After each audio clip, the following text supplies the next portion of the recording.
જય માતાજી મિત્રો, સૂર્યોદય પ્રાકૃતિક ફાર્મ યુટ્યુબ ચેનલમાં આપ બધા મિત્રોનું હાર્દિક સ્વાગત છે. આપણું ઇન્સ્ટાગ્રામ પેજ પણ છે, ફેસબુક પેજ પણ છે. મેં ગૌશાળાને લગતી, ઓર્ગેનિક પ્રાકૃતિક ખેતીને લગતી અને અનેક માહિતીઓ માટે થઈ અને આપણે આમાં બધું શેર કરતા હોઈએ છીએ. પણ આ વિડીયો બનાવવાનું કારણ મારું એ છે, અને હું હેડિંગ આપીશ કે નિવૃત્તિ પછીનો જે સમય છે, કે જ્યાં તમને કોઈ એવું નથી કે હવે કાંઈ કમાઈ લેવું છે, શાંતિ લેવી છે. નિવૃત્તિ પછી પણ, અને જ્યારે જ્યારે મગજને શાંતિ જોતી હોય કે ભાઈ એકદમ શાંત વાતાવરણમાં રહેવું છે, તો ક્યાં જઈને રહેવું, કેવું હોવું જોઈએ. આ સામે તમે જોઈ રહ્યા છો ત્યાં આપણે ગૌશાળા બનાવીએ છીએ. ગીર ગાયો છે, 30 થી 35 ગાયો છે. અને આ એનો આગળથી આવવાનો ગેટ છે.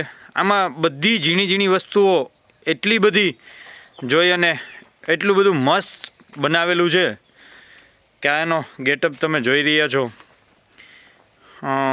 મસ્ત એવો છાંયો છે, આ બાજુમાં વાડી છે.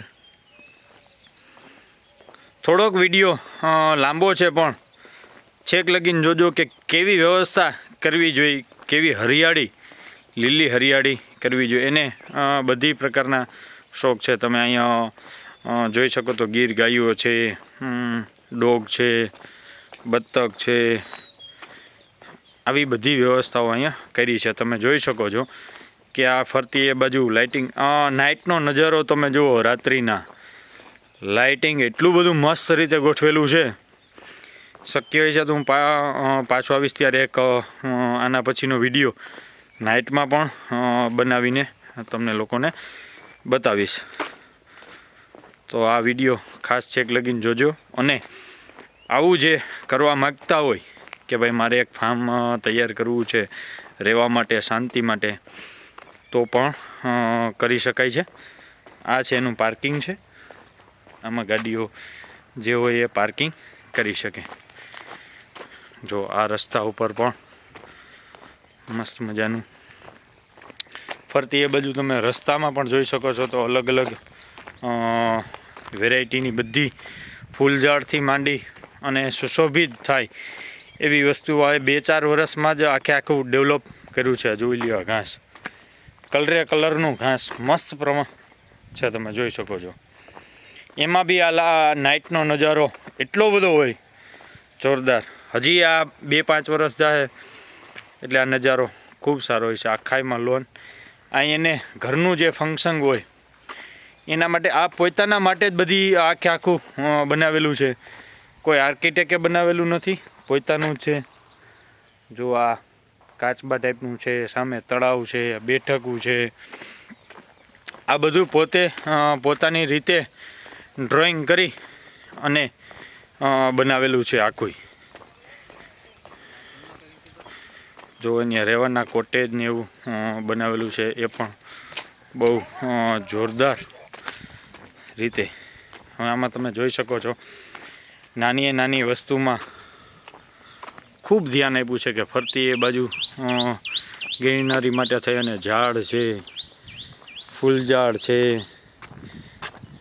ક્યાંય તમને ખાલી જગ્યા જોવા નથી મળતી. જો આનો નાની એવી વસ્તુ હોય તો એનો અહીંયા ઉપયોગ કરેલો છે. અને એટલી બધી મસ્ત ડિઝાઇન આપેલી છે કે તમને આમ શાંતિ મળે, જોવાની મજા આવે.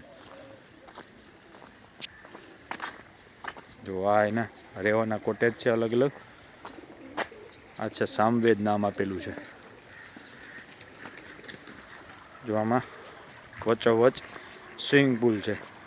અને બીજું એક કે આટલું બધું અહીં હરિયાળીવાળું વાતાવરણ છે તો અહીંયા પંખીઓ ખૂબ પ્રમાણમાં તમને જોવા મળે છે.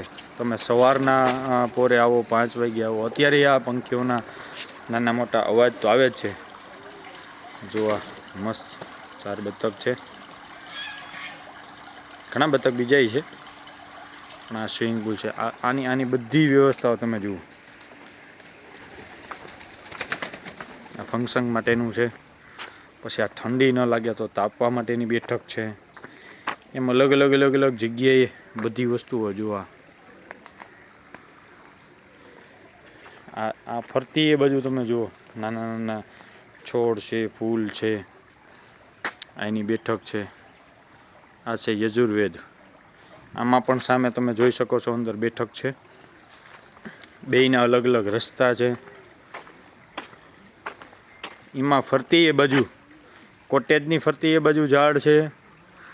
સામે રસ્તામાં જુઓ તમે સ્વિમિંગ પુલની ફરતી એ બાજુ સ્વિમિંગ પુલની ઉપરના ભાગમાં જો આ વેલો ચડાવેલી છે. એ તમને વરસ 2 વરસ થશે એટલે આ એકદમ જંગલ ટાઈપનું આખું થઈ જાય.